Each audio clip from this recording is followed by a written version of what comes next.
Hello student, स्वागत है आपका एमसीएस क्लासेस में। जैसा कि आपको मालूम है, हमारी आंसर राइटिंग की सीरीज चल रही है। और सॉरी कि हमारे उद्यमिता के लेक्चर बीच में कुछ वजह से नहीं आ पाए, लेकिन हाँ, हमारे सोशलॉजी के लेक्चर कंटिन्यूस आए हैं।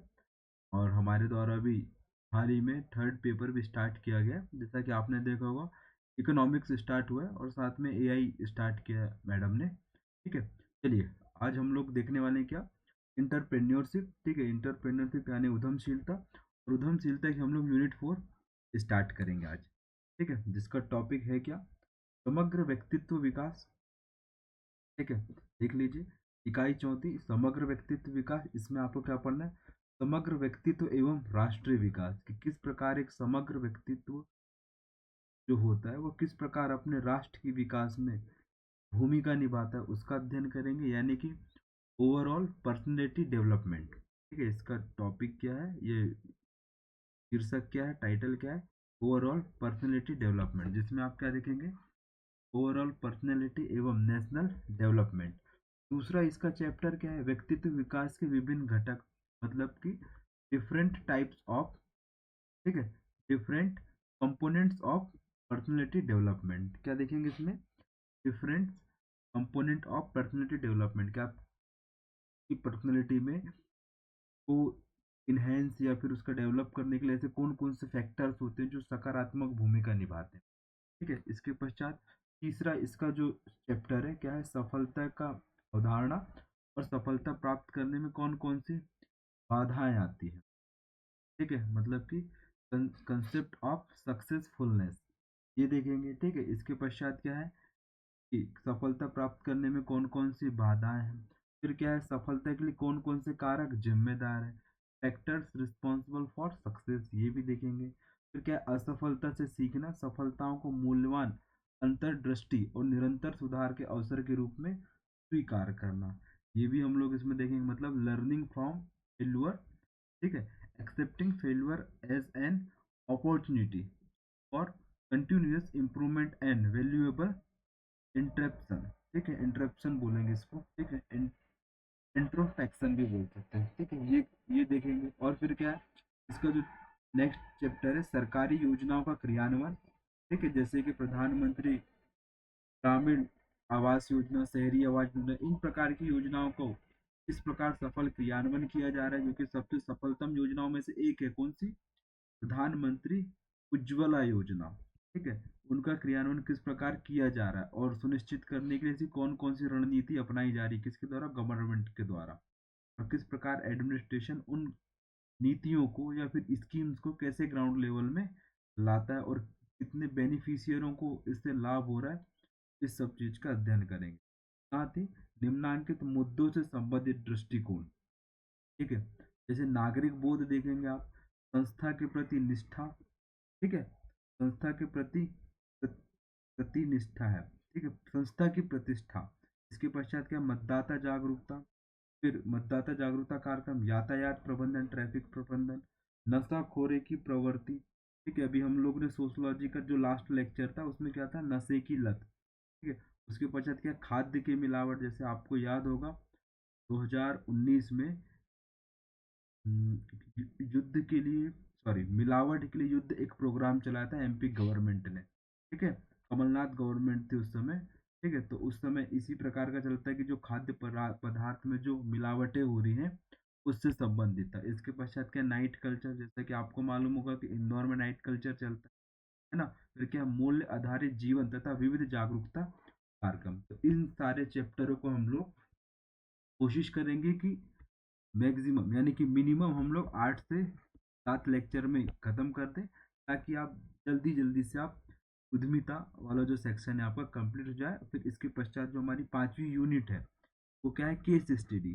जो भी 1 से लेकर 4 यूनिट तक के जो सिलेबस दिया हुआ है उसी पे आधारित क्या है, हमारी केस स्टडी होगी। चलिए हम लोग आज के क्वेश्चन स्टार्ट करते हैं। सबसे पहला क्वेश्चन है आपका क्या, व्यक्तित्व क्या है, और विभिन्न प्रकार के व्यक्तित्व का विस्तार पूर्वक आपको क्या करना है, वर्णन करना। तो सिंपल सी परिभाषा है कि व्यक्तित्व है क्या।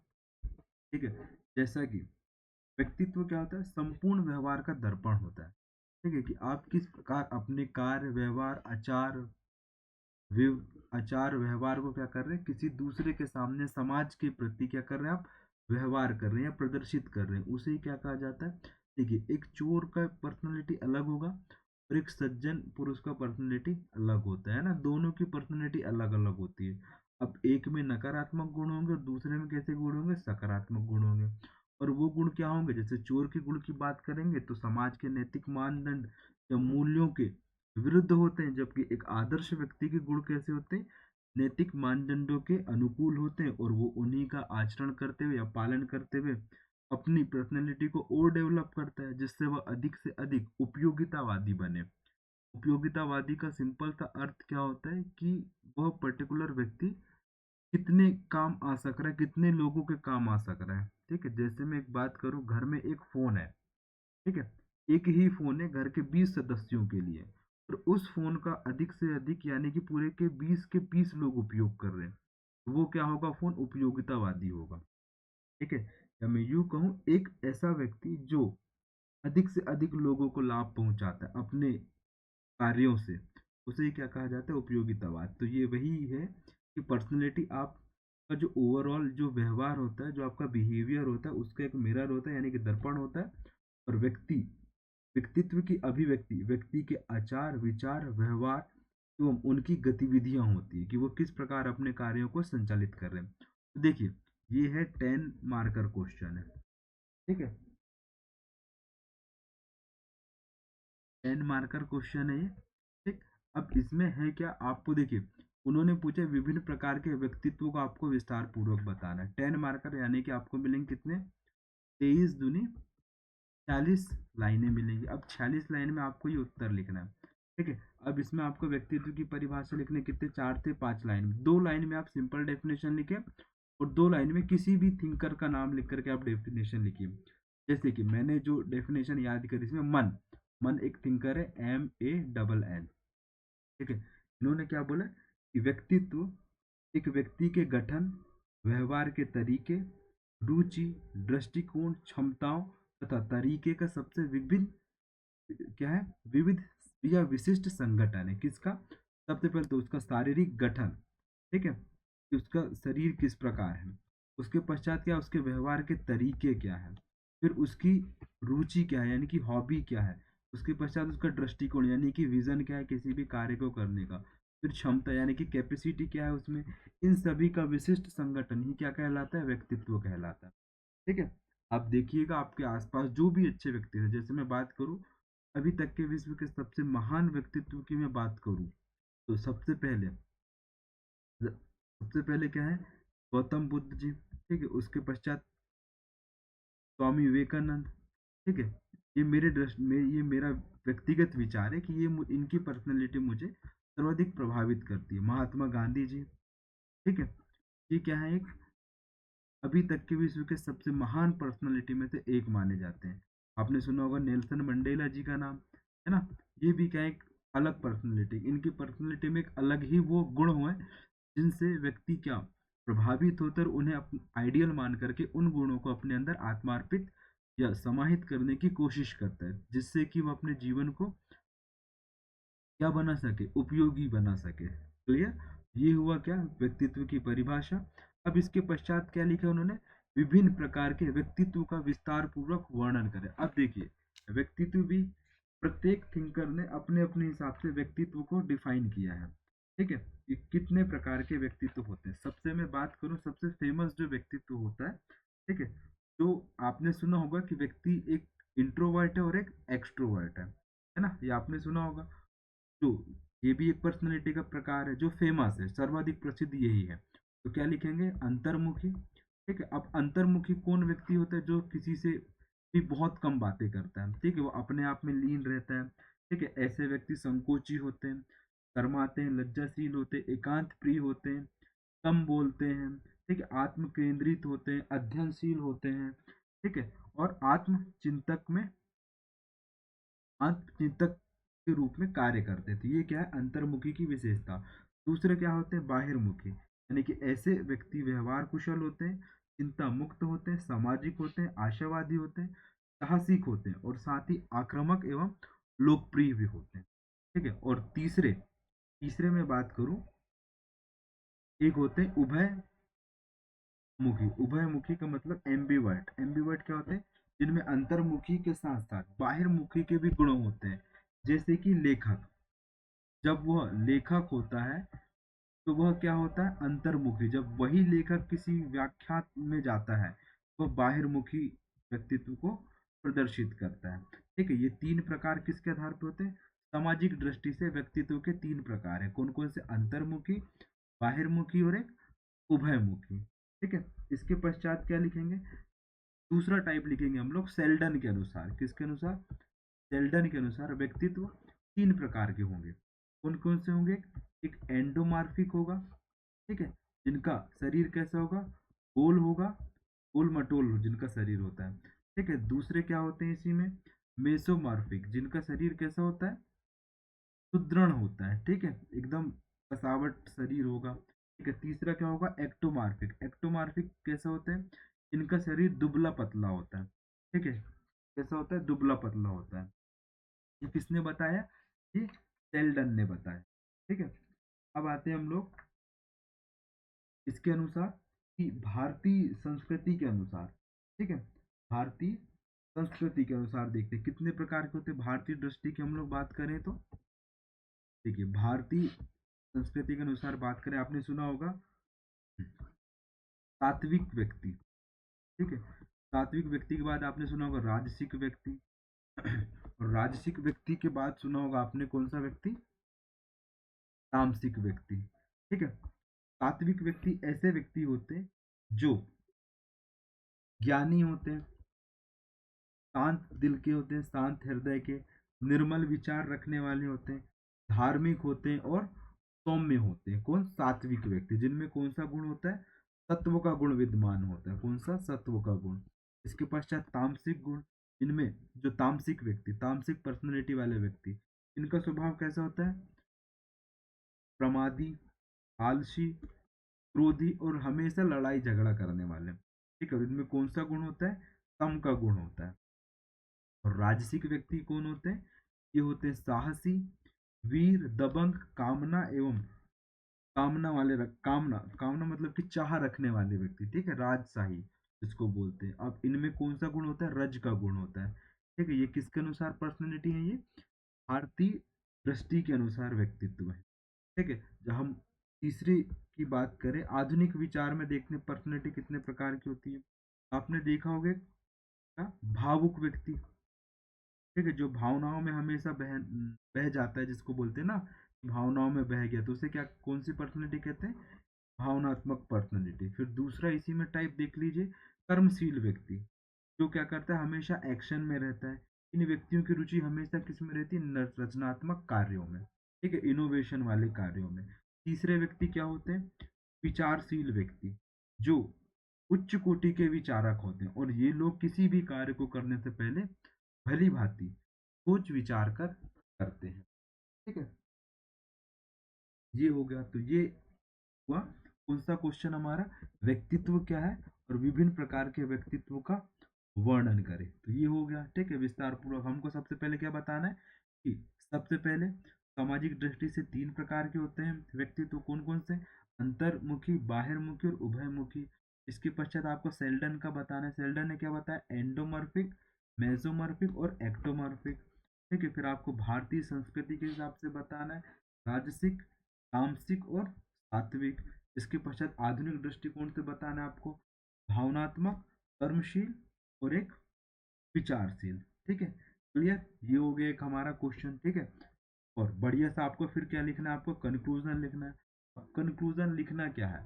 तो यही लिखना है, उपरोक्त प्रकार के व्यक्तित्व जो एक व्यक्ति में प्रकट होते हैं, जिनसे वह अपने समाज की प्रगति के साथ साथ स्वयं की प्रगति का क्या करते हैं? मार्ग प्रशस्त करते हैं, जिससे वह अपने राष्ट्र के निर्माण में क्या कर सकते हैं? सकारात्मक भूमिका निभा सकते हैं। अब मैं बताइए राष्ट्र निर्माण क्यों बोल रहा हूँ यहाँ पे? क्योंकि इस यूनिट का शीर्षक ही है समग्र व्यक्तित्व विकास के साथ आपको क्या करना है? राष्ट्र का विकास करना।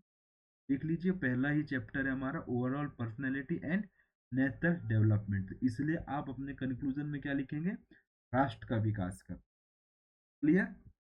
चलिए नेक्स्ट क्वेश्चन देखते हैं। व्यक्तित्व की परिभाषा बताते हुए व्यक्तित्व के विभिन्न पहलुओं को बताएं। तो आपको बढ़िया परिभाषा बतानी है, ठीक है।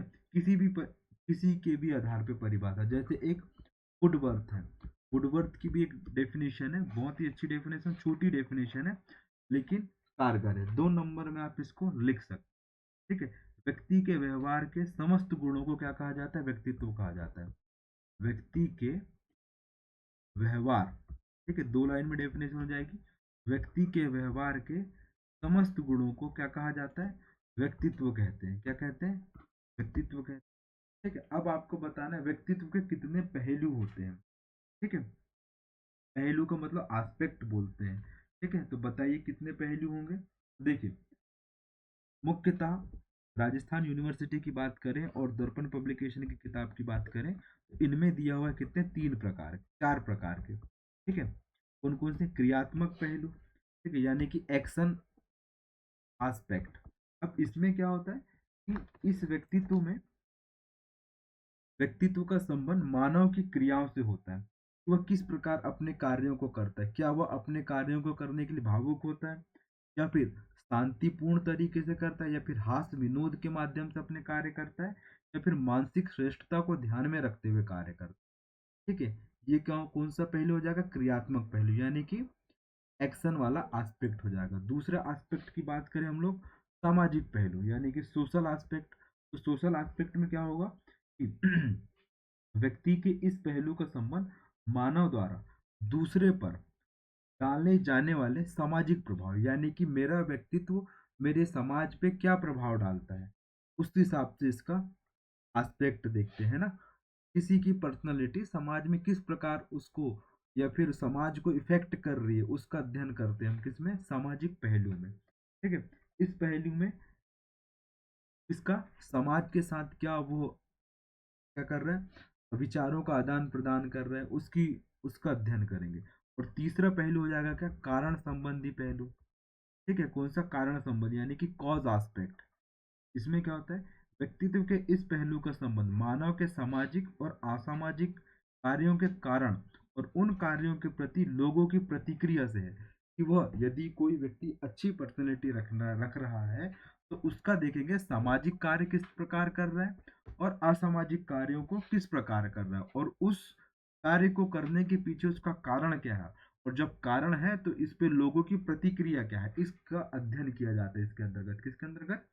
कार्य संबंधी पहलू के अंतर्गत। अब अदर एस्पेक्ट, चौथा जो इसका एस्पेक्ट होता है, इसमें क्या होता है? हम दूसरों पर किस प्रकार अपना प्रभाव डाल रहे हैं, हमारे जीवन में की ऐसी कौन सी बातें हैं जो हमें मोटिवेट कर रही है कि हम एक अच्छी पर्सनालिटी बने, ठीक है। और घटनाओं का, किसी भी घटना का आपकी पर्सनालिटी में क्या प्रभाव पड़ रहा है, इसका अध्ययन करते हैं हम लोग इसमें अदर एस्पेक्ट में। क्लियर। तो ये क्या है? 4 एस्पेक्ट हैं किसके? किसी भी व्यक्तित्व के या फिर पर्सनालिटी के। आपको ये एस्पेक्ट बताना पड़ेगा। सबसे पहले कौन सा? क्रियात्मक एस्पेक्ट, इसके पश्चात सामाजिक एस्पेक्ट, और फिर क्या है? कारण संबंधी एस्पेक्ट, और फिर चौथा क्या? अदर्स। अदर्स में वही कि आप अपने आसपास के वातावरण के लोगों को किस प्रकार प्रभावित करें, किस प्रकार आप उनके आदर्श गुणों को विकास करने में भूमिका निभा रहे हैं, और किस प्रकार आप अपनी पर्सनैलिटी को डेवलप कर रहे हैं, ठीक है। इन सब चीजों को देखा जाता है और इसके पश्चात फिर आपको लिखना है क्या? कंक्लूजन। इन्हीं पहलुओं को ध्यान में रखते हुए व्यक्ति किसी एक व्यक्तित्व को अपनाता है और राष्ट्र विकास में महत्वपूर्ण भूमिका निभाता है। क्लियर, सिंपल सा इसका कंक्लूजन है, क्योंकि राष्ट्र निर्माण आपको लिखना ही पड़ेगा, है ना, क्योंकि ये हमारा चैप्टर ही है क्या? समग्र व्यक्तित्व विकास और राष्ट्र विकास। क्लियर। नेक्स्ट क्वेश्चन में आते हैं हम लोग कि समग्र व्यक्तित्व विकास क्या है। समग्र व्यक्तित्व विकास के प्रमुख कारकों का क्या करना है आपको? वर्णन करना है। बहुत ही अच्छा क्वेश्चन है। चलिए, अब समग्र व्यक्तित्व विकास होता क्या है, ठीक है। तो समग्र व्यक्तित्व के विकास से आशय क्या है? एक व्यक्ति संपूर्ण व्यक्तिगत, ठीक है, तो अपने जीवन का संपूर्ण व्यक्तिगत सामाजिक पहलुओं का क्या करता है? व्यक्तिगत भी करेगा और साथ साथ सामाजिक जो भी उसके पहलू होते हैं उनका क्या करता है? वो उनका विकास करता है। ठीक है, एक व्यक्ति के व्यक्तिगत, लिख लीजिए आप डेफिनेशन, एक व्यक्ति के व्यक्तिगत और सामाजिक पहलुओं का जब विकास होता है उसे ही क्या कहा जाता है, समग्र व्यक्तित्व विकास। क्योंकि व्यक्तित्व का विकास तब माना जाता है, समग्र तब माना जाता है जब वह अपने अपने आप का विकास के साथ साथ अपने आसपास के समाज का विकास करता है। उसे ही क्या कहा जाता है, समग्र व्यक्तित्व विकास कहा जाता है। यह व्यक्ति के व्यक्तिगत गुणों, आचरण और सोच को समाहित करता है, जिससे उसका पूरा व्यक्तित्व क्या होता है, प्रकट होता है। और एक समग्र व्यक्तित्व में आप क्या करेंगे, सामाजिक, आध्यात्मिक, नैतिक, व्यवसायिक पहलुओं का संगम होता है। जिस जिस व्यक्ति का भी समग्र व्यक्तित्व विकास होता है, उसका कौन कौन सा विकास होगा, सामाजिक विकास होगा, आध्यात्मिक विकास होगा, नैतिक विकास होगा, व्यवसायिक विकास होता है। ठीक है, ये हो गया क्या, समग्र व्यक्तित्व विकास की डेफिनेशन। ये भी क्या है, आपका 7 मार्कर का क्वेश्चन है। जब आप इसको एलिब्रेट कर देंगे तो 10 मार्कर का क्वेश्चन हो जाएगा। अब देखिए, आपने 3-4 लाइन में डेफिनेशन लिख दी है। अब आपको लिखना है क्या, जब आपके पास लाइन कम है 7 मार्कर में, तो आप जहां आपकी डेफिनेशन खत्म हो रही है, आप वहीं लिख लीजिए प्रमुख कारक। ठीक है, कारक डालने के बाद आप क्या लिख दीजिए, डैश लिख दीजिए। और डैश के बाद आप ऐसा 1 2 3 4 5 6 पॉइंट लिख दीजिए। तो सबसे पहला प्रमुख कारक क्या होगा, बाल्य अवस्था और उसकी पारिवारिक वातावरण। क्या, बाल्य अवस्था की उसका बचपन किस प्रकार बीता है, और किस प्रकार की फैमिली में बीता है उसका बचपन। ठीक है, उसी से अब कहते हैं ना कि परिवार, किसी भी जो परिवार होता है, बच्चे क्या प्रथम विद्यालय होता है, और माता उसकी प्रथम गुरु होती है। ठीक है, जब ये दोनों अच्छे होंगे तो व्यक्ति की पर्सनैलिटी बचपन से ही क्या होने लगती है, विकसित होने लगती है। और कैसी पर्सनैलिटी विकसित होगी, अच्छी पर्सनैलिटी, जिससे वो अपने समाज को क्या कर सकता है, सकारात्मक रूप से प्रभावित कर सकता है। क्लियर। दूसरा इसका कारक है शिक्षा और ज्ञान। ठीक है, कि व्यक्ति या बच्चा जिस स्कूल में गया है, वहां पे वह किन मूल्यों को सीख रहा है, किस प्रकार की शिक्षा ग्रहण कर रहा है। ठीक है, भारतीय संस्कृति की शिक्षा ग्रहण कर रहा है या फिर पाश्चात्य संस्कृति की शिक्षा ग्रहण कर रहा है, और उस शिक्षा से वह अपने ज्ञान को कितना बढ़ा रहा है, इस चीज का भी डायरेक्ट प्रभाव पड़ता है किस पे, व्यक्ति के ओवरऑल पर्सनैलिटी पे। ठीक है, तीसरा कारक क्या हो जाएगा इसमें, सामाजिक संबंध एवं समरसता। एक व्यक्ति का अपने समाज के साथ किस प्रकार का संबंध है। ठीक है, संबंध तो है ही है, और साथ में उसमें उसने किस प्रकार उसको, उसकी जो सोशल हार्मोनी है उसको मेंटेन किया हुआ है, इसको भी देखा जाता है। क्योंकि देखिए, समाज में विभिन्न प्रकार के धर्म, जाति, प्रजाति, लिंग के लोग रहते हैं। ठीक है, उन सब के साथ आपका किस प्रकार का संबंध है, और आपस में उनके विचारों को आप किस प्रकार अपना रहे हैं। जब अपना नहीं रहे हैं आप, तो फिर उनका सम्मान किस प्रकार कर रहे हैं, इस सब चीज का अध्ययन करता है क्या, आपकी पर्सनैलिटी, या फिर अध्ययन में सहायक होती है ये। ठीक है, कौन सा, सामाजिक संबंध एवं समरसता। चौथा देखिए हम लोग इसमें कि स्वास्थ्य एवं शारीरिक क्षमता। जब आप पूर्णतः स्वस्थ रहेंगे तो आपकी ओवरऑल पर्सनैलिटी कैसी दिखेगी, बहुत ही अच्छी दिखेगी, और सामने वाले को अट्रैक्ट करेगी कि आप से आकर वो बात करे। ठीक है, इसलिए कहा जाता है स्वस्थ व्यक्ति के शरीर में ही क्या, अच्छी पर्सनैलिटी वास करती है। ठीक है, और उसकी शारीरिक क्षमताएं, आपने देखा होगा एक जिम का व्यक्ति जिसकी बॉडी एकदम अलग ही दिखती है, और एक नॉर्मल व्यक्ति जो जिम नहीं करता है, तो उसकी पर्सनैलिटी और जिम वाले की पर्सनैलिटी में काफी अंतर होता है। लेकिन ये नहीं कि केवल शारीरिक बनावट हो, शारीरिक बनावट के साथ साथ जो हमारा दूसरा पॉइंट है ना, शिक्षा और ज्ञान। ठीक है, ये भी महत्वपूर्ण होता है व्यक्तित्व विकास में। ठीक है, तो ये नहीं कि आप केवल जिम चले गए और अपनी बॉडी बना ली और आपकी पर्सनैलिटी अच्छी हो गई, और मुंह खोलते से ही आपकी अच्छी फिर पर्सनैलिटी समझ में जाए कि बताओ, खुदा पहाड़ निकली चुईया वाली बात हो जाती है फिर, है ना। इसलिए बॉडी के साथ साथ अच्छा ज्ञान और शिक्षा और चरित्र भी आवश्यक होता है। ठीक है, इसके पश्चात आप लिख लीजिए 5वां पॉइंट, व्यक्तित्व, कौशल एवं योग्यता। ठीक है, कि उसके पास किस प्रकार की स्किल्स है और क्या उसमें एबिलिटी है, जिससे वह सामने वाले को प्रभावित कर पा रहा है, यानी कि दूसरे व्यक्ति को प्रभावित कर रहा है। ये भी एक कारक होता है। फिर क्या है, स्वभाव एवं व्यक्तिगत गुण, कि व्यक्ति का स्वभाव, नेक्स्ट पॉइंट है हमारा स्वभाव एवं व्यक्तिगत गुण, कि वह किस प्रकार दूसरों से व्यवहार कर रहा है, किस प्रकार के वह आचरण कर रहा है, और उसमें क्या व्यक्तिगत गुण है। तो व्यक्तिगत गुण क्या होते हैं कि यदि हम लोग बात करें कौन कौन से गुण होते हैं व्यक्ति में, ईमानदारी का गुण होता है, झूठ नहीं बोलने वाला गुण होता है, ठीक है, इस प्रकार के गुण होते हैं, ठीक है, बड़ों का आदर करना ये भी एक गुण में आता है। ऐसे गुण होते हैं जो उसको एक अच्छी पर्सनैलिटी में कन्वर्ट करते हैं, ठीक है। इसके पश्चात क्या है, नेक्स्ट पॉइंट लिख लीजिए आप, आत्म मूल्यांकन एवं स्वीकृति। आत्म मूल्यांकन, जब कोई पर्सनैलिटी होती है तो वो हमेशा स्वयं का मूल्यांकन करते हैं। गांधी जी की बात करें तो आपने उनकी जो किताब पढ़ी होगी, कौन से, सत्य के प्रयोग, ठीक है, आप पढ़िएगा वो किताब, उसमें उन्होंने बताया किस प्रकार उन्होंने अपने आत्मचिंतन के माध्यम से अपने विचारों को प्रकट किया, ठीक है। पढ़ के देखिएगा, एक रस्किन बॉन्ड की किताब है, अनटू द लास्ट, ठीक है, अंतिम पंक्ति के व्यक्ति, आप वो भी किताब पढ़ सकते हैं। उसमें भी आप आत्म मूल्यांकन जैसी चीजों को देख सकते हैं। और अंतिम पॉइंट हो जाएगा साहित्य एवं कला। साहित्य एवं कला के माध्यम से विचारशीलता और सहजता का विकास होता है, जो व्यक्ति के व्यक्तित्व को विकास करने में महत्वपूर्ण भूमिका निभाता है। इस प्रकार आपको 8 या 9 कारक लिखने हैं। यदि ये 7 मार्कर में आ रहा है तो आपको केवल पॉइंट पॉइंट बता देने, ठीक है, और यदि 10 मार्कर में आना है तो आपको एक एक लाइन में इनको डिस्क्राइब करना, ठीक है। और यदि आपके पास इसमें एग्जाम्पल हो तो आप इसमें एग्जाम्पल भी लिख सकते हैं, यानी कि उदाहरण भी लिख सकते हैं। क्लियर, ठीक है स्टूडेंट्स, यहाँ तक कि आपको चीजें क्लियर हुई होंगी। इसके पश्चात जो हमारा नेक्स्ट क्वेश्चन है, व्यक्तित्व विकास किस प्रकार राष्ट्र निर्माण में सहायक है, समझाइए। बहुत ही अच्छा क्वेश्चन है, एकदम एज इट इज सिलेबस से उठकर आया हुआ क्वेश्चन है ना।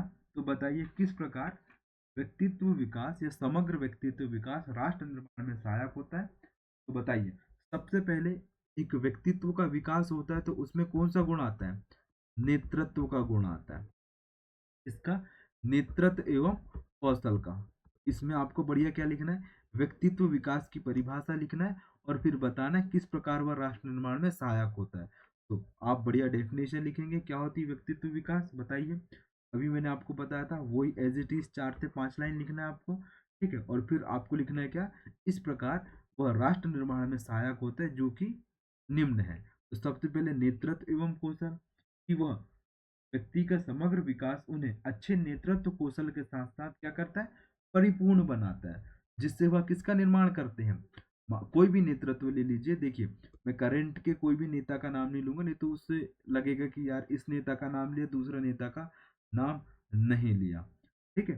तो मैं आपको दूसरे कंट्री के नेता का नाम बताता हूँ, ठीक है। जैसे आपने सुना होगा अब्राहम लिंकन, ठीक है, तो उनमें नेतृत्वशीलता की भावना होती है। अब मैं आपको उनकी एक स्टोरी बताता हूँ, ठीक है। उन्होंने सबसे पहले वार्ड पंच का चुनाव लड़ा, वो भी हार गए। सरपंच का चुनाव लड़ा, वो भी हार गए। जिला सदस्य का चुनाव लड़ा, वो भी हार गए। लेकिन अंत में उन्होंने अपनी क्या, नेतृत्व के गुण को उन्होंने पहचान लिया था कि हाँ, मुझ में लीडरशिप की क्या है, लीडरशिप का गुण है या क्वालिटी है। तो उन्होंने अंतिम चुनाव लड़ा राष्ट्रपति, और अंतोगत वह किसके राष्ट्रपति बने, यूएसए के राष्ट्रपति बने, ठीक है। और इस प्रकार उन्होंने क्या, उस टाइम पे अमेरिका को क्या किया था, फ्रीडम मूवमेंट के माध्यम से उनको क्या दिलाया था, स्वतंत्रता दिलाया था। इस प्रकार उन्होंने अपने राष्ट्र का निर्माण करा था, किससे, नेतृत्व और कौशल से। उनको मालूम था कि उनमें किसका गुण है, लीडरशिप का गुण है। तो उन्होंने उस टाइम पे अपने यूएसए को क्या किया था, बिल्ट किया था, ठीक है। मैं यहाँ भारत का एग्जाम्पल इसलिए नहीं दे रहा हूँ क्योंकि कमेंट बॉक्स में फिर भर जाएंगे कि बताओ आप कांग्रेसी हैं या फिर बीजेपी है, ठीक है। दूसरा दूसरा गुण क्या होगा इसमें, लिख लीजिए योजना निर्माण, ठीक है। योजना निर्माण, जब व्यक्ति की पर्सनैलिटी अच्छी होती है तो राष्ट्र को आगे बढ़ाने के लिए एक ऐसी योजना का निर्माण करता है जिससे राष्ट्र का समग्र विकास हो सके। ये नहीं कि केवल आर्थिक विकास कर लो और समाज आपका पीछे रह जाए, ठीक है। जब आपने समाज और आर्थिक विकास कर लिया तो आपका राजनीतिक विकास भी होना चाहिए। इस प्रकार आपका कॉम्प्रहेंसिव क्या होना चाहिए, विकास होना चाहिए, ठीक है, या डेवलपमेंट होना चाहिए। और उसके लिए क्या होना चाहिए, एक ऐसी पॉलिसी होना चाहिए जिसके माध्यम से समस्त लोगों को क्या हो, समस्त लोगों का विकास हो सके, इसलिए क्या एक अच्छी योजना का निर्माण करना चाहिए। ठीक है, तीसरा पॉइंट आप लिख लीजिए इसमें, सामाजिक समरसता, सोशल हार्मोनी, कि एक देश में या एक राष्ट्र में रहने वाले, देखिए राष्ट्र क्या होता है, सांस्कृतिक इकाई होती है, इसमें विभिन्न विचार संस्कृति के लोग आपस में मिलकर के किसका निर्माण करते हैं, राष्ट्र का निर्माण करते हैं, या नागरिकों के जो विचार होते हैं, संस्कृति रीति रिवाज होती है, वो राष्ट्र का निर्माण करती है। लेकिन जो राज्य होता है, राज्य एक भौगोलिक सीमा के अंतर भौगोलिक सीमा के अंदर बसा होता है, जिसमें क्या होता है, भूभाग, जनसंख्या, संप्रभुता, सरकार, ये चार चीज आते हैं राज्य के निर्माण में। लेकिन राष्ट्र के निर्माण में क्या होता है, वहां के निवास करने वाले नागरिकों की रीति रिवाज, संस्कृति, रहन सहन इत्यादि से राष्ट्र का निर्माण होता है। आपसे कभी भी पूछ सकते हैं इंटरव्यू में, एक स्टेट और एक नेशन में क्या अंतर है ना, स्टेट बोले तो राज्य और नेशन बोले तो राष्ट्र, तो ये आपको अंतर याद रखना है। क्लियर, सामाजिक समरसता, सोशल हार्मोनी का अर्थ क्या होता है कि उस भौगोलिक क्षेत्र में निवास करने वाले व्यक्ति किस प्रकार अपना जीवन जी रहे हैं, किस प्रकार उनमें इसकी बंधुत्व प्रेम की भावना बनी हुई है, और उन्हीं भावनाओं को समझते हुए अपने व्यक्तित्व का विकास करेंगे। और जब व्यक्तित्व का विकास होता है, अंतोगत वह राष्ट्र निर्माण में भी अपनी सजग और महत्वपूर्ण भूमिका निभाते हैं। क्लियर, चौथा पॉइंट लिख लीजिए आप इसमें, नैतिकता एवं उदारता, जब व्यक्ति की पर्सनैलिटी में नैतिकता एवं उदारता के गुण होंगे, ठीक है, तो वह किसका निर्माण करेगा, राष्ट्र का निर्माण करेगा। कैसे करेगा, क्योंकि राष्ट्र का निर्माण भी किससे होता है, नैतिकता के उन सिद्धांतों से होता है जिसके माध्यम से वहां के नागरिक उन नैतिक मूल्यों को क्या करते हैं, एक्सेप्ट करते हैं, और उन्हीं नैतिक मूल्यों के माध्यम से अपने कर्तव्यों का क्या करते हैं, निर्वहन करते हैं। इसलिए कहा जाता है नैतिकता के गुण के साथ साथ आप में उदारता का गुण भी होना अनिवार्य है। उदारता का गुण क्यों होना अनिवार्य है, क्योंकि आप इसके माध्यम से, उदारता के गुण के माध्यम से आप दूसरों के विचारों को ध्यान पूर्वक सुनते हैं। ठीक है, और हमेशा आप में मदद की भावना उत्पन्न होती है उदारता के गुण में। ठीक है, यदि उसने गलती भी किया तो आप हमेशा उसको क्या कर देंगे, माफ कर देंगे, जब आप में उदारता का गुण होगा। पांचवा पॉइंट लिख लीजिए आप इसमें, वैज्ञानिक दृष्टिकोण का विकास, जब एक अच्छी पर्सनालिटी के व्यक्ति में साइंटिफिक अप्रोच डेवलप होती है, तो साइंटिफिक तरीके से ही राष्ट्र के डेवलपमेंट के लिए या फिर डेवलप करने के लिए, किसके नेशन को डेवलप करने के लिए वो अपनी भूमिका निभाता है। किनके माध्यम से भूमिका निभाएगा वो, तकनीक तथा वैज्ञानिक उन्नति करके, मतलब टेक्नोलॉजी को भी डेवलप करेगा और एक साइंटिफिक अप्रोच को भी डेवलप करेगा। ये नहीं कि एक अंधविश्वास के माध्यम से वो अपने समाज को आगे बढ़ाए और राष्ट्र का निर्माण करे। ठीक है, फिर इसमें लिख लीजिए आप छठवां पॉइंट, व्यवसायिक कौशल। व्यवसायिक कौशल यानी कि बिजनेस स्किल जिसको बोल सकते हैं आप लोग। ठीक है, जिसके माध्यम से वह क्या करेगा, अपने कौशल को क्या करेगा, स्किल को क्या करेगा, और अधिक सुदृढ़ बनाएगा, जिससे वह अपनी इकोनॉमी में क्या कर सके, बहुत अपनी इकोनॉमी में भागीदार बन सके और राष्ट्र के आर्थिक विकास में योगदान दे सके, जिससे किसका निर्माण हो, राष्ट्र का निर्माण हो। अंतोगत्वा आपको किसका निर्माण करना है, राष्ट्र का निर्माण करना है। किसके माध्यम से, समग्र व्यक्तित्व विकास के माध्यम से। क्लियर, तो ये आपको 6-7 पॉइंट लिखना है। मैं आपको और एक पॉइंट बता देता हूँ, आत्मनिर्भरता, सेल्फ रिलायंस, रिलायबल जिसको बोलते हैं हम लोग, है ना। 2020 में कोरोना काल के समय प्रधानमंत्री मोदी जी ने इसकी घोषणा कर थी, आत्मनिर्भर भारत की, और 2023 में मध्य प्रदेश ने इसकी घोषणा की थी। इसके 4 स्तंभ बताए गए थे, उन्हीं के माध्यम से आप किसका निर्माण करेंगे, विकसित भारत और राष्ट्र का निर्माण करेंगे। क्लियर, आठवां पॉइंट है इसमें, भूतपूर्व अनुभव और सीख, कि आपने पहले क्या सीखा है, जब हम ब्रिटिशों के क्या थे, गुलाम थे, तब हम लोग ने क्या सीखा कि एक राष्ट्र के निर्माण के लिए क्या क्या चीज आवश्यक होते हैं। ठीक है, और वर्तमान में हम उन्हीं सीखों से क्या कर रहे हैं, अपने राष्ट्र का निर्माण कर रहे हैं। इस प्रकार आपको क्या करना है, 8-9 पॉइंट में आपको अपने उत्तर को फ्रेम करना है, और अंत में बढ़िया सा कंक्लूजन लिखना है कि हाँ, एक व्यक्तित्व विकास किस प्रकार, ये लिख सकते हैं आप कंक्लूजन, इन्हीं गुणों का यदि व्यक्ति, प्रत्येक व्यक्ति में क्या हो, इन्हीं गुणों का विकास हो, तो प्रत्येक व्यक्ति अपने कर्तव्यों का इसके अनुरूप, अपने राष्ट्र के सिद्धांत या उद्देश्यों के अनुरूप पालन करे, जिससे अपने समग्र व्यक्तित्व का विकास करके वह राष्ट्र निर्माण में क्या करे, एक अपनी महत्वपूर्ण भूमिका निभाए। ये आपका क्या हो जाएगा, कंक्लूजन। और आपको मिलेंगे 10 में से 7 से 8 मार्क्स मिल जाएंगे आपको जब आप इस फॉर्मेट में अपने आंसर को क्या करेंगे, फ्रेम करेंगे। तो क्लियर। चलिए, यहाँ तक की चीजें क्लियर हुई। नेक्स्ट क्वेश्चन है हमारा कि व्यक्तित्व विकास के प्रमुख निर्धारक तत्व या घटक कौन कौन से होंगे। इसके माध्यम से एक व्यक्तित्व का क्या होता है, विकास होता है। तो देखिए, मैं आपको यहाँ पे डेफिनेशन अब मैं बार बार बताऊंगा नहीं, ठीक है। 4 लाइन की आपको डेफिनेशन लिखना है, ठीक है। और यदि आपको किसी थिंकर का नाम याद है तो आप उस थिंकर के अनुसार अपनी डेफिनेशन लिख सकते हैं। फिर आपको घटक बताना है। देखिए, आप घटक के लिए या तो एक ऐसा चार्ट बना सकते हैं, ठीक है, इस प्रकार का चार्ट बना सकते हैं आप। इसमें बता सकते हैं सबसे पहले वंशानुक्रम, ठीक, वंशानुक्रम के पश्चात अंतःस्रावी ग्रंथियां, ठीक है, इसके पश्चात क्या, शारीरिक तत्व, ठीक, शारीरिक तत्व के पश्चात वातावरणीय प्रभाव, इसके पश्चात क्या, मानसिक तत्व, फिर लिखेंगे आप सामूहिक तत्व, फिर सामाजिक कारक, फिर क्या, सांस्कृतिक तत्व। इस प्रकार के आपको 8 से 10 कारक बताने हैं जो व्यक्तित्व विकास में सहायक होते हैं, ठीक है। ऐसा आपने फ्लो चार्ट बना दिया, ठीक है। अब आपने फ्लो चार्ट नहीं है, डायग्राम कुछ भी बोल सकते हैं आप।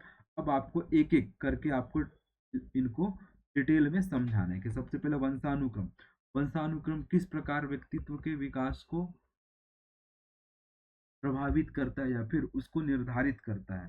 तो सबसे पहले क्या है, वंश परंपरा, ठीक है, वंश परंपरा या फिर वंशानुक्रम। एक देखिए, आप जब अच्छी फैमिली से आते हैं तो आप उन्हीं गुणों को समावेश, यानी कि जीन्स में आपके वो गुण होते हैं जो आपके पिताजी या माता जी के गुण रहे हैं।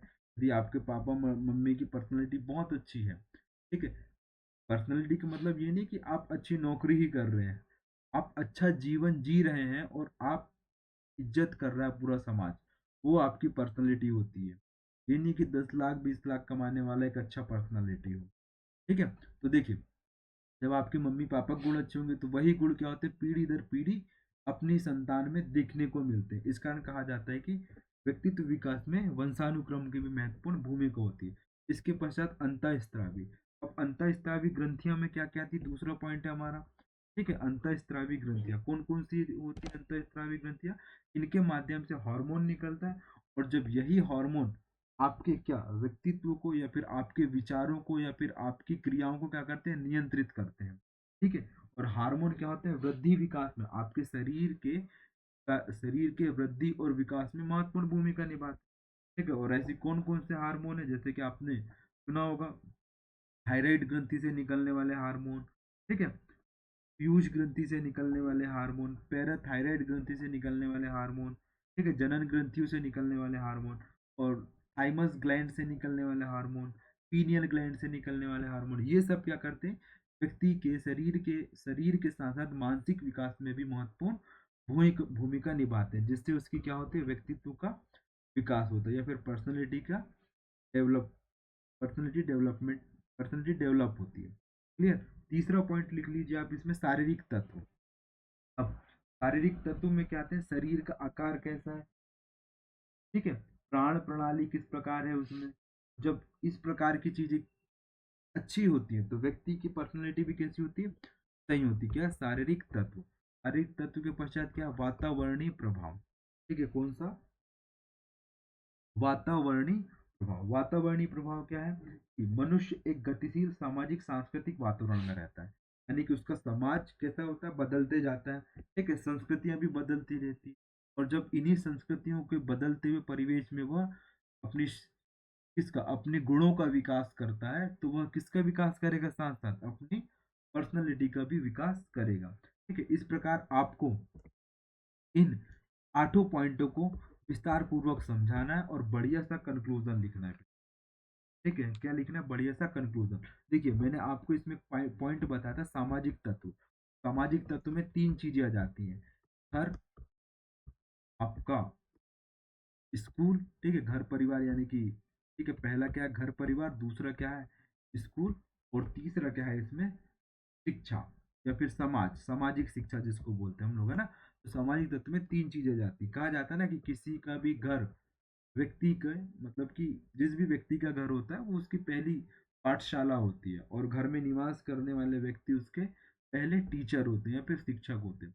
उसके पश्चात जो गुरुकुल होती है वहाँ पे उसको औपचारिक शिक्षा मिलती है, जहाँ उसको एक्चुअल पाठ्यक्रम मिलता है, और उन्हीं पाठ्यक्रम के आधार पर वो अपनी क्षमताओं को पहचानता है और उन्हीं क्षमताओं के अनुरूप शिक्षा ग्रहण करता है। ठीक है। और फिर क्या है, अंतोगत वह जब समाज में प्रवेश करता है स्कूली शिक्षा छोड़ने के पश्चात, ठीक है, या फिर कॉलेज की शिक्षा छोड़ने के पश्चात वह समाज में प्रवेश करता है, यानी कि विवाह करने के पश्चात वह समाज में प्रवेश करता है, तो एक समाजीकरण की प्रक्रिया स्टार्ट होती है। ठीक है। जिसके माध्यम से वो अपनी पर्सनैलिटी को क्या करता है और बढ़ाने का प्रयास करता है। क्लियर। ये हो गया क्या, सामाजिक तत्व। इसके पश्चात क्या था, मानसिक तत्व। अब मानसिक तत्व होते क्या है कि आपकी बुद्धि की आप कितने इंटेलिजेंट है, कितनी आपकी इमेजनरी पावर यानी कि कल्पनाशील है, और कितनी आप तर्क शक्ति यानी कि आप लॉजिकली कितने करेक्ट हैं, या कितने लॉजिकली आप कितने परफेक्ट है, इन सब चीजों को देखा जाता है किसमें, मानसिक तत्व में।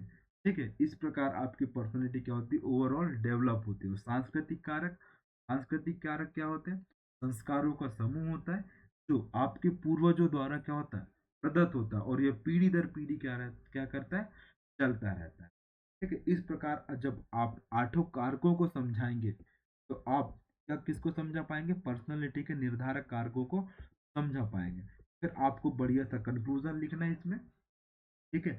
हर बार कंक्लूजन मैं नहीं बताऊंगा, अब आपको अब से खुद से इंट्रो और कंक्लूजन लिखने की क्या करना है, आपको आदत डालना है, जिससे आपका आंसर दूसरों से क्या हो, अलग हो सके। क्लियर। चलिए, इसके पश्चात क्या नेक्स्ट क्वेश्चन क्या है, नेक्स्ट क्वेश्चन तो नहीं है, लेकिन हाँ एक छोटा सा अ, हम इसमें 2 चैप्टर खत्म कर देंगे यदि मैं एक टॉपिक आपको बता दूं यहाँ तो। ठीक है। व्यक्तित्व विकास का महत्व क्या होता है। ठीक है। व्यक्तित्व विकास का महत्व क्या होता है। देखिए, सबसे पहले तो मैं एक बार आपको पुनः सिलेबस बता दूं, क्योंकि हमने इसके 2 टॉपिक कवर किए हैं।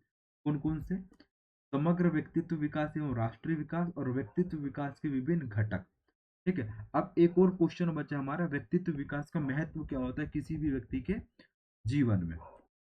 ठीक है। तो 5-6 महत्व बताएंगे, आप इन्हीं महत्व को आपको क्या करना है, डिस्क्राइब कर देना है। ठीक है। यदि 7 मार्कर में आ रहा है तो पॉइंट टू पॉइंट लिखना है, यदि 10 मार्कर में आ रहा है तो आपको बढ़िया से समझाते हुए और एग्जाम्पल देते हुए बताना है। तो सबसे पहला महत्व क्या होगा, आत्मविश्वास में बढ़ोतरी होगी। ठीक है। जब आपका व्यक्तित्व बहुत अच्छा रहेगा तो आप अच्छे से इंटरव्यू में क्या कर सकते हैं, आत्मविश्वास बनाकर वहां अपना सिलेक्शन ले सकते हैं। क्लियर। तो सबसे पहला क्या होगा, आत्मविश्वास में बढ़ोतरी। उसके पश्चात क्या होगा, सॉरी, सकारात्मकता की भावना का विकास होगा। इसका सकारात्मकता की भावना का विकास होगा, क्योंकि देखिए दुनिया में आपको हर कोई नकारात्मक सोच देगा। यदि मान लीजिए आप पीएससी की तैयारी कर रहे हैं तो लोग आपको क्या बोलेंगे, बताओ इसमें तो इतनी कम पोस्ट है। ठीक है। कोई आपसे ये नहीं बोलेगा कि आप उनमें से एक है सेलेक्ट होने वाले, आपसे केवल ये बोलेंगे इतनी कम पोस्ट है तू कैसे सेलेक्ट होगा, है ना। तो आपको दस दस में से क्या 10 लोग आकर बोल देंगे आपको कि यार इतनी कम पोस्ट है कैसे सिलेक्शन होगा। लेकिन जब आप ये सोचेंगे कि हाँ उन 110 में से मैं एक हूँ, तो क्या है, ये सकारात्मक सोच है। इसलिए आप अपने आसपास ऐसे व्यक्ति को रखें जो केवल आपको पॉजिटिविटी प्रदान करे। ठीक है। तो ये क्या करता है, जब आपकी पर्सनैलिटी अच्छी होगी तो आप 10 पोस्ट ही क्यों ना आए, या फिर 2 पोस्ट ही क्यों ना आए, आप उन 2 पोस्ट में से खुद को देखेंगे, हाँ एक पोस्ट मेरी है इसमें से। ये आपकी पर्सनैलिटी डिसाइड करती है कि आप कितने पॉजिटिव हैं। ठीक है। तीसरा पॉइंट लिख लीजिए, सामंजस्य में बढ़ोतरी। आप कोऑर्डिनेट करना सीख जाते हैं। जब आपकी पर्सनैलिटी अच्छी होती है तो आप एक दूसरे की भावनाओं को समझते हुए और उनसे अच्छे संबंध स्थापित करके अपने कार्यों को आगे बढ़ाते हैं। चौथा पॉइंट लिख लीजिए आप इसमें, व्यक्ति की विश्वसनीयता में बढ़ोतरी होती है। ठीक है। कि वह लोगों को अधिक विश्वसनीय बनाता है, और जिस व्यक्ति का व्यक्तित्व विकसित हो जाता है उस व्यक्ति पर लोगों को और ज्यादा भरोसा होता है, विश्वसनीयता बढ़ जाती है। मान लीजिए अभी देखिए मैं आपको पढ़ा रहा हूँ, जिस दिन मेरा सिलेक्शन हो जाएगा तो आपकी विश्वसनीयता मेरे प्रति और बढ़ जाएगी, क्योंकि आपको लगेगा कि यार हाँ ये तो भैया सेलेक्ट हुए हैं या सर सेलेक्ट हुए हैं, इसलिए हम इन पे यकीन कर सकते हैं। अभी आपको उतना विश्वास नहीं होगा, बिल्कुल नहीं होगा, क्योंकि हम भी विश्वास नहीं करते थे। ठीक है। इसलिए अभी भी केवल आप हमारे पढ़ाए हुए चीज़ों पर विश्वास करें। ठीक है। हमारे कंटेंट पर विश्वास करें, बिल्कुल आपका मेंस बहुत अच्छा होगा। ठीक है। आप इसी आंसर राइटिंग को फॉलो कर रहे हैं तो ठीक है। तो क्या विश्वसनीयता में वृद्धि होगी। ठीक है, जब आपकी पर्सनैलिटी अच्छी होगी। इसके पश्चात क्या है, नेतृत्व क्षमता का विकास होगा आपका। जैसा कि मैंने आपको बताया, राष्ट्र निर्माण में किस प्रकार व्यक्ति का नेतृत्व और कौशल की भूमिका होती है। अब्राहम लिंकन का मैंने आपको एग्जाम्पल दिया था, है ना। फिर क्या है, आप नेक्स्ट पॉइंट क्या है, कौशल में वृद्धि होती है। ठीक है, कौशल में वृद्धि होगी। इसके पश्चात क्या, जिज्ञासा का विकास होता है। आप किसी भी विषय के बारे में अधिक से अधिक जानकारी कलेक्ट करने की कोशिश करते हैं। जब आपकी पर्सनैलिटी अच्छी होती है, तो यदि आपकी पर्सनैलिटी जीरो है या फिर माइनस में है, तो आप फिर किसी भी चीज को जानने की आपकी रुचि नहीं रहेगी। केवल आप ये सोचेंगे, हाँ ठीक है, जीवन है, कट रहा है, कट काट लेते हैं, जब तक है तब तक के काट लेते हैं, हमको हमें किसी से कोई मतलब नहीं रहता। ठीक है, इस प्रकार क्या है, एक व्यक्तित्व के विकास का क्या होता है, महत्व होता है, जब किसी व्यक्ति का समग्र विकास हो जाता है। ठीक है, क्लियर स्टूडेंट्स, यहाँ तक की चीजें क्लियर हुई होंगी। ठीक है, और हमारे पीडीएफ या फिर हमारे सिनॉप्सिस आपको डाउनलोड करना है, आप हमारे टेलीग्राम चैनल, ठीक है, कहाँ जा सकते हैं, एमसीएस क्लासेस 2024 न्यू कंटेंट, यहाँ पे हमारे हर सब्जेक्ट के, जैसे अभी उद्यमशीलता और समाजशास्त्र की सिनॉप्सिस डले, तो आप वहाँ से सिनॉप्सिस डाल सकते हैं। और ये क्या, यूनिट वाइज के साथ साथ आपके कंप्लीट भी है। ठीक है, इसके पश्चात जो हमारे सिनॉप्सिस आएंगे वो इंडियन ज्योग्राफी और एमपी ज्योग्राफी के सिनॉप्सिस आएंगे। ठीक है, कहाँ पे, हमारे टेलीग्राम चैनल, जिसकी लिंक कहाँ दी हुई है, डिस्क्रिप्शन में दी हुई है। ठीक है student, thank you for watching MCS classes में। मिलते हैं हम लोग समाजशास्त्र की क्लास में। जय हिंद, जय भारत, जय मध्य प्रदेश दोस्त।